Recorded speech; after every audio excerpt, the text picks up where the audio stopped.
Dr. Seuss's Sleep Book.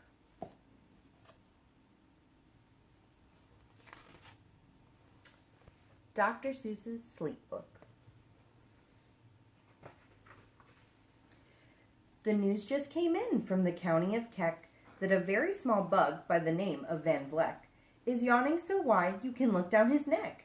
This may not seem very important, I know, but it is, so I'm bothering telling you so.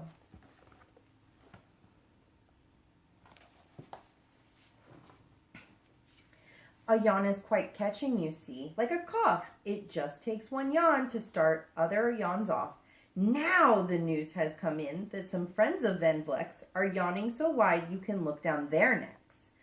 At this moment right now, under 7 more noses, great yawns are in blossom, like they're blooming like roses.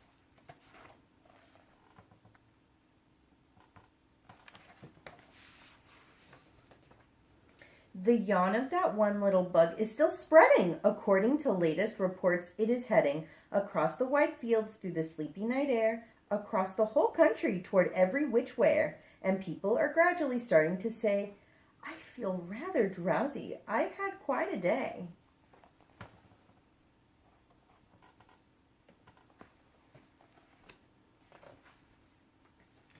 Creatures are starting to think about rest.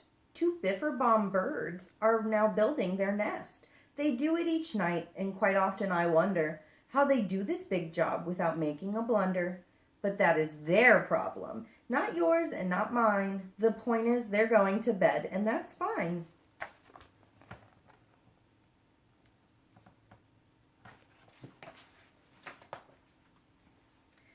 Sleep thoughts are spreading throughout the whole land. The time for night brushing of teeth is at hand. Up at Herkheimer Falls, where the great river rushes and crashes down crags in great gurgling gushes, the Herkheimer sisters are using their brushes. Those falls are just grand for toothbrushing beneath if you happen to be up that way with your teeth.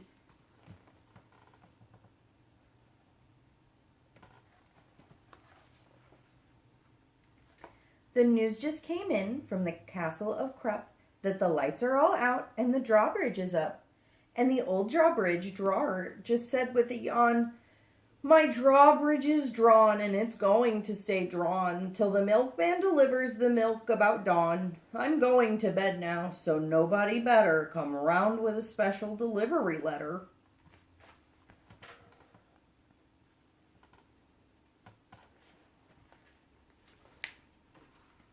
The number of sleepers is steadily growing. Bed is where more and more people are going. In Culpeper Springs, in the Stiltwalkers' Hall, the Stiltwalkers' stilts are stacked on the wall. The Stiltwalker walkers have called it a day. They're all tuckered out and they're snoozing away. This is very big news. It's important to know, and that's why I'm bothering telling you so.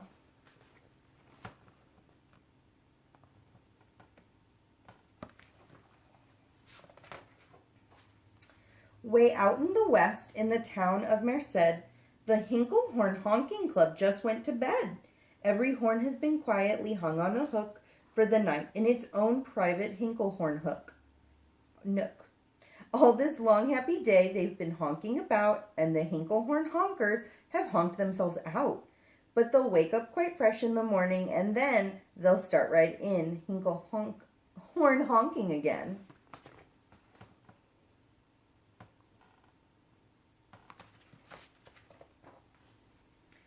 Everywhere creatures are falling asleep, the collapsible frink just collapsed in a heap.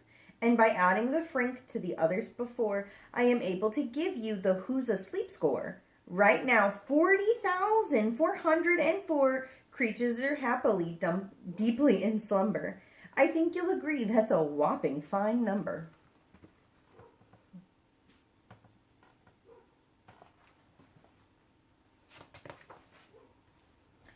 Counting up sleepers? Just how do we do it? Really quite simple. There's nothing much to it. We find out how many, we learn the amount by an audio-tellio-tallio count. On a mountain halfway between Reno and Rome, we have a machine in a plexiglass dome, which listens and looks into everyone's home, and whenever it sees a new sleeper go flop, it jiggles and lets a new big old ball drop. Our chap counts these balls as they plop in a cup, and that's how we know who is down and who's up.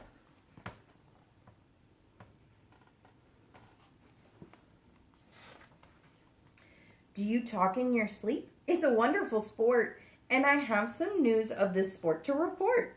The world champion sleep talkers Joe and Mo Redzoff have just gone to sleep, and they're talking their heads off.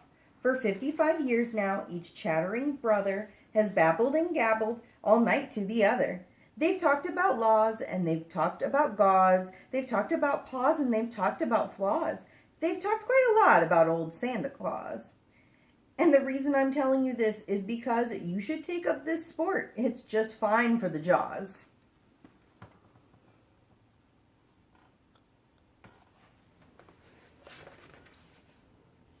Do you walk in your sleep? I just had a report of some interesting news of this popular sport. Near Finnegan Fen, there's a sleepwalking group which not only walks, but it walks a loop hoop. Every night they go miles. Why they walk to such length? They have to keep eating to keep up their strength. So every so often one puts down his hoop, stops hooping, and does some quick snooping for soup. That's why they are known as the Hoop Soup Snoop Group.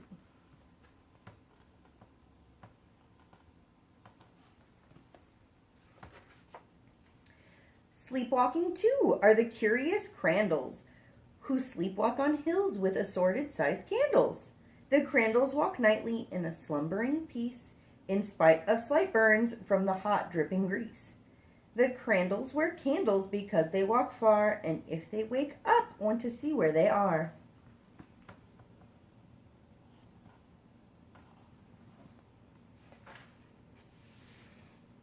Now the news has arrived from the Valley of Vale that a Chippendale Mupp has just bitten his tail, which he does every night before shutting his eyes. Such nipping sounds silly, but really it's wise.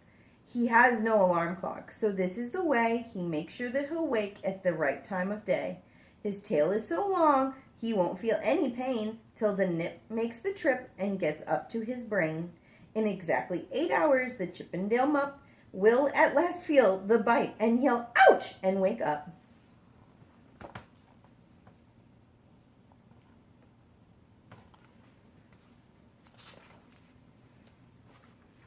A Mr. and Mrs. J. Carmichael Crocs have just gone to bed near the town of Fort Knox, and they, by the way, have the finest of clocks. I'm not at all sure that I quite understand just how the thing works with that one extra hand, but I do know that this clock does one very slick trick. It doesn't tick-tock. How it goes? Tock-tick. So with ticks in its talker and tocks in its ticker, it saves lots of time, and the sleepers sleep quicker.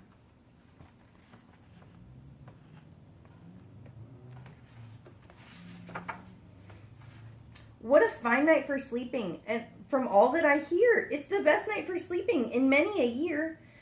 They're even asleep in the Zweiback Motel, and people don't usually sleep there too well. The beds are like rocks, and as everyone knows, the sheets are too short, they won't cover your toes. So, if people are actually sleeping in there, it's a great night for sleeping. It must be the air.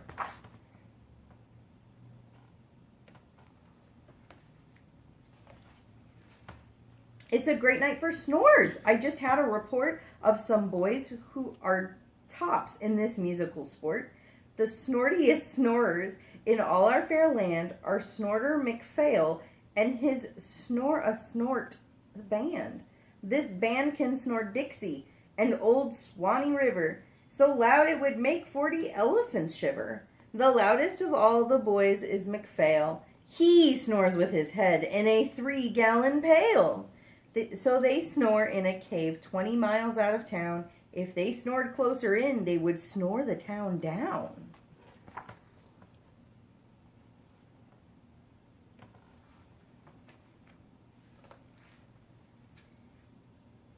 Do you know who's asleep? Out in Funa Laguna? Two very nice Funa Laguna bambuna. We've added them into our Who's Asleep count, which has grown to a really amazing amount. Exactly 8,808 creatures are sleeping now. Isn't that great?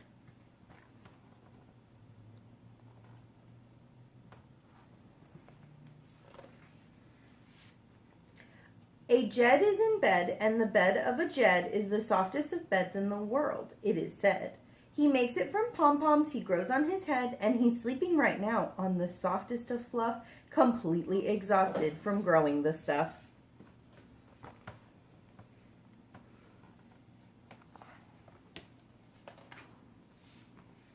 The news has come in from the district of Doft that 2 oft are asleep, and they're sleeping aloft. And how are they able to sleep off the ground? I'll tell you, I weighed one last week, and I found that an oft is so light, he weighs minus 1 pound.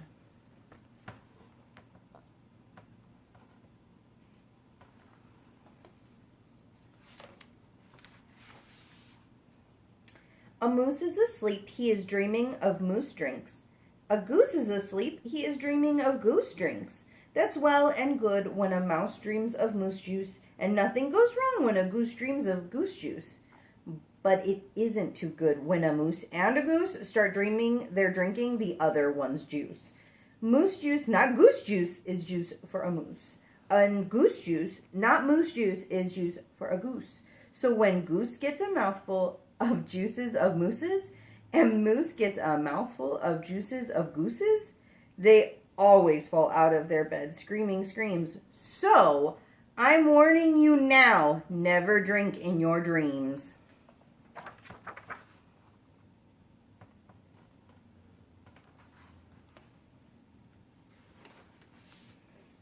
Speaking of dreaming, I think you should note that the Bumble Tub Club is now dreaming afloat. Every night they go dreaming down Bumble Tub Creek, except for one night every 3rd or 4th week, when they stop for repairs because their Bumble tubs leak. But tonight they're afloat, full of dreams, full of bliss, and that's why I'm bothering telling you this.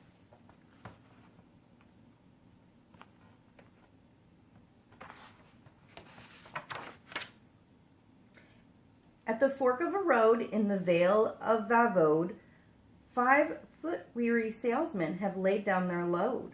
All day they've raced round in the heat at top speeds, unsuccessfully trying to sell zizzer zoof seeds, which nobody wants because nobody needs. Tomorrow will come, they'll go back to their chore, they'll start on the road, zizzer zoofing once more. But tonight they've forgotten their feet are so sore, and that's what the wonderful nighttime is for.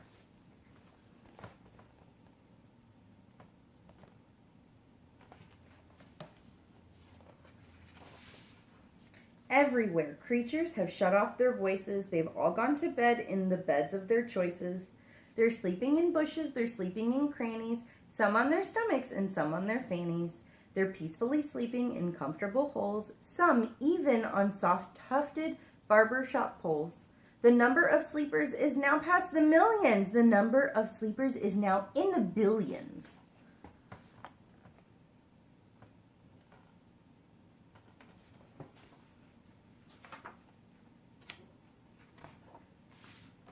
They're sleeping on steps and on strings and on floors, in mailboxes, ships, and the keyholes of doors. Every worm on a fish hook is safe for the night. Every fish in the sea is too sleepy to bite. Every whale in the ocean has turned off his spout. Every light between here and Farfoodle is out. And now adding things up, we are way beyond billions. Our Who's Asleep score is now up in the zillions.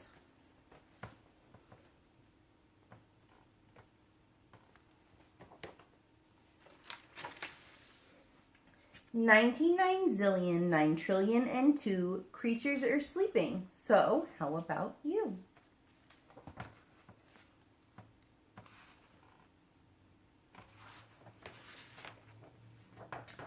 When you put out your light, then the number will be 99 zillion, 9 trillion, and 3.